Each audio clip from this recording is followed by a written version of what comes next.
Good evening friends, मैं कनिका गौतम एक बार फिर आपके सामने एक न्यू वीडियो लेके आई हूँ जो है हमारे क्लास 7 का आवर एनवायरनमेंट यानी कि हमारे पर्यावरण का चैप्टर नंबर 5 यानी कि जल यानी कि वाटर हम सभी जानते हैं। नेक्स्ट क्वेश्चन है लवणता किसे कहते हैं, यानी कि व्हाट इज़ कॉल्ड सैलिनिटी। ठीक है, सैलिनिटी किसको बोलते हैं?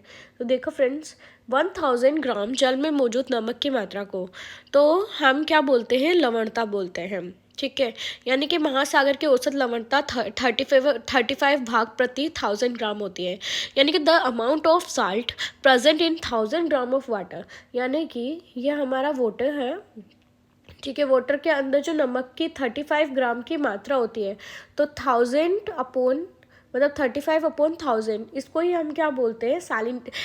सॉल्टिनिटी बोलते हैं, यानी कि the average salinity of ocean is 35 parts per 1000 ग्राम, यानी कि मतलब 1000 ग्राम अपने पास में वाटर है, उसमें 35 अपने पास नमक है, तो इसको ही हम क्या बोलते हैं? सैलिनिटी बोलते हैं। क्लियर है यहाँ तक? नेक्स्ट क्वेश्चन है, how can swimmers float easily in the dead sea in Israel. तो देखो, डेड सी, पहली बात तो इसमें दो क्वेश्चन आ रहे हैं। एक तो डेड सी जो है, डेड सी यानी कि मृत सागर, जो कि इज़राइल में है। ठीक है, तो देखो डेड सी जो है वो इज़राइल में है। यहाँ पे एक सेकेंड, देखो ये डेड सी जो है वो इज़राइल में है यहाँ पे। ठीक है, तो पहला क्वेश्चन तो ये बन रहा है कि डेड सी कहाँ पर है, यानी कि मृत सागर, डेड सी मतलब मृत सागर कहाँ पर है। ठीक है, तो डेड सी है हमारे इज़राइल के अंदर।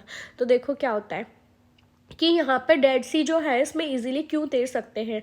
तो देखो, नॉर्मली सी के अंदर हम देखते हैं कि 1000 ग्राम जो है उसमें 35 सैलिनिटी होती है, लेकिन यहाँ पर जो मतलब डेड सी है, डेड सी के अंदर सैलिनिटी है अपना 340/1000। तो देखो, जहाँ 35 मात्रा है और जहाँ 340 है, तो ऑब्वियस सी बात है इसमें नमक की मात्रा इतनी ज़्यादा है कि आराम से कोई भी फ्लोट कर सकता है, मतलब ये डूबने नहीं देता। ठीक है, तो देखो इस वजह से ये इसको डेंस बनाता है। ठीक है, क्लियर है यहाँ तक? तो कोई भी यहाँ पे डूब नहीं सकता, किसमें? इजराइल के डेड सी में। क्लियर है यहाँ तक फ्रेंड्स? नेक्स्ट क्वेश्चन है, how many types of ocean movement. तो देखो, आप सब गोवा वगैरह तो गए होंगे। ठीक है, तो वहाँ पर हमने ओशियन देखा ही है। ठीक है, तो ओशियन में मूवमेंट कितने टाइप का होता है? तो देखो 3 टाइप का होता है ना। देखो, सबसे पहले हिंदी में अपना देखे तो तरंगे होता है, इंग्लिश में बोले तो वेव्स होता है। ठीक है, नेक्स्ट होता है अपना, हिंदी में ज्वार भाटा बोलते हैं, इंग्लिश में टाइड्स बोलते हैं। ठीक है, नेक्स्ट है धाराएं और इंग्लिश में करंट। तो ये 3 टाइप का मूवमेंट हो जाता है, waves, tides and current. Next question है, इम्पॉर्टेंट है, आता है मोस्टली, विश्व जल दिवस कब मनाया जाता है? तो 22 मार्च को। ठीक है, वर्ल्ड वाटर डे। ठीक है, अब हम तीनों हमारी समुद्र की गतियों को ढंग से पढ़ेंगे कि तरंगे क्या होता है, यानी कि वेव्स क्या होता है। देखो वेव्स क्या होता है, हम सभी वाटर पार्क तो गए होंगे, उसमें वेव्स आती है, देखते हैं ना हम इजीली। तो देखो क्या होता है, ये हमारा सी है, मान लो ये सही है, सी है यार। ठीक है, when wind blows on the surface waves are generated। ठीक है, यहाँ पर हवा चलने लगी। ठीक है, यहाँ पर हवा चलने लगी तो यहाँ पर लहरें बनने लगी। ठीक है, तो इससे क्या बनेगी? ये वेव्स जनरेट होती है। क्लियर है यहाँ पे? मतलब समुद्र की सतह पर जब हवा चलती है तो यहाँ पे वेव बनना शुरू हो जाती है, इसको ही हम क्या बोलते हैं? तरंगे या वेव्स बोलते हैं। ठीक है, as a result water continuously rise and falls on the ocean surface, मतलब वाटर क्या है? ऊपर उठता है, नीचे जाता है। Then these are called waves. Huge waves are generated when strong wind blows during a storm. Earthquake, volcano eruption and underwater landslide generate huge waves up to 15 meters high। देखो क्या होता है, देखो इसका जैसे ये हमारा वाटर है, तो वाटर के अंदर हवा हो रही है तो इस वजह से नॉर्मल वेव्स आती है, लेकिन कभी कभी या तो अर्थक्वेक आ गया या बहुत तेज़ हवा आ गई तो ये ऊंची ऊंची तरंगे या वेव्स उठती है, तो कभी कभी वो 15 मीटर हाई भी हो जाती है, जो कि क्या है? सुनामी का रूप धारण कर लेती है। मतलब कहने का मतलब है कि अगर हमारे सी एरिया के अंदर अर्थक्वेक आ जाए, मतलब भूकंप आ जाए इस एरिया में, तो यहाँ पे बहुत ऊंची वेव्स उठती है, ऑलमोस्ट 50 मीटर हाई, तो वो सुनामी का रूप धारण कर लेती है। During the 2004 earthquake Indira point of Andaman और निकोबार, तो हमारे अंडमान और निकोबार में इंदिरा पॉइंट है वो डूब गया था। कब? जब हमारे सुनामी आई थी। ठीक है, 2004 में। क्लियर है यहाँ तक? नेक्स्ट क्वेश्चन है ज्वार-भाटा किसे कहते हैं। अब ये दूसरी टाइप की गति है हमारी समुद्र की, ज्वार-भाटा। तो देखो क्या होता है ज्वार-भाटा।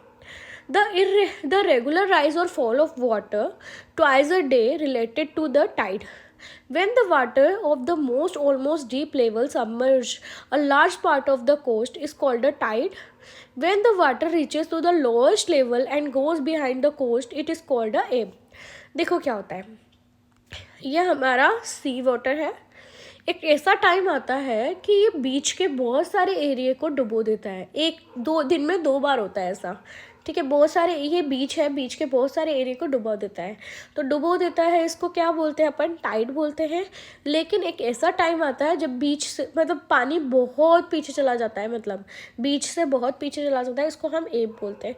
ये क्यों होता है, अब नेक्स्ट क्वेश्चन में देखते हैं हम कि ऐसा क्यों होता है, ज्वार-भाटा क्यों होता है, टाइड्स क्यों जनरेट होते हैं। देखो what is caused by tides, मतलब टाइड्स का रीज़न क्या है, ज्वार-भाटा का रीज़न क्या है। देखो इसका रीज़न है सूर्य और चंद्रमा यानी कि सन और मून के जो बहुत ज़्यादा स्ट्रॉन्ग अट्रैक्शन है, उसकी वजह से ऐसा होता है। मैं अभी आपको उसमें अच्छे से समझाऊंगी, पूरा उसके साथ में मतलब डायग्राम के साथ अच्छे से समझाऊंगी। अभी तो मैं इसको नॉर्मली समझाती हूँ। देखो, due to the strong gravitation force of sun and moon tides occurs on the surface of earth. तो ये रीज़न क्या है, ये ग्रेविटेशन फोर्स इसका रीज़न है। टाइड्स होता है ग्रेविटेशन फोर्स की वजह से सन और मून के, ठीक है। देखो यहाँ पे when the earth's water is near the moon the water attracts the moon gravitation force, ठीक है। इसकी वजह से हाई टाइड्स आते हैं, ठीक है। जब जो पानी होता है ओशियन, जहाँ हमारे अर्थ का पानी होता है, मून के ज़्यादा पास होता है, तो मून का ग्रेविटेशन फोर्स लगता है, तो उस वजह से क्या होता है, हाई टाइड्स आते हैं, ठीक है, उच्च ज्वार आते हैं। अब देखो बृहद ज्वार और लघु ज्वार क्या होता है, यानी कि what are the great tides and small tides, ठीक है। देखो क्या होता है, on the day of full moon and new moon. तो फुल मून तो हम जानते हैं पूर्णिमा वाला दिन, और न्यू मून अमावस्या वाला दिन। The sun moon and earth are in same line. देखो ये सन है, ये मून है, ये अर्थ है। तो सन, अर्थ और मून तीनों एक ही लाइन में रहते हैं, ठीक है। This is called great tide. But when the moon is in its first and last quarter, तो जब मून जो मतलब when moon is its first and, यानी कि जब पूर्णिमा के दूसरे दिन की बात हो रही है या अमावस्या के दूसरे दिन की बात हो रही है, तो जो ग्रेविटेशन फोर्स होता है सन और मून का, वो अपोजिट डायरेक्शन में वर्क करता है। तो इस वजह से इसके जो टाइड्स होते हैं वो क्या होते हैं, नीप टाइड्स होते हैं, यानी कि बहुत कम होते हैं, लघु ज्वार होता है उस दिन, ठीक है। High tides help in taking the ship to the port.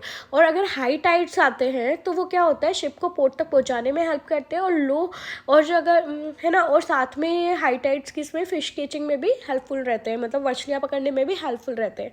Clear है यहाँ तक। नेक्स्ट है लास्ट वाली, what are water currents called, यानी कि वाटर करंट्स क्या होता है। देखो क्या होता है, stream of water flowing regularly on the ocean surface is a definite direction are called current।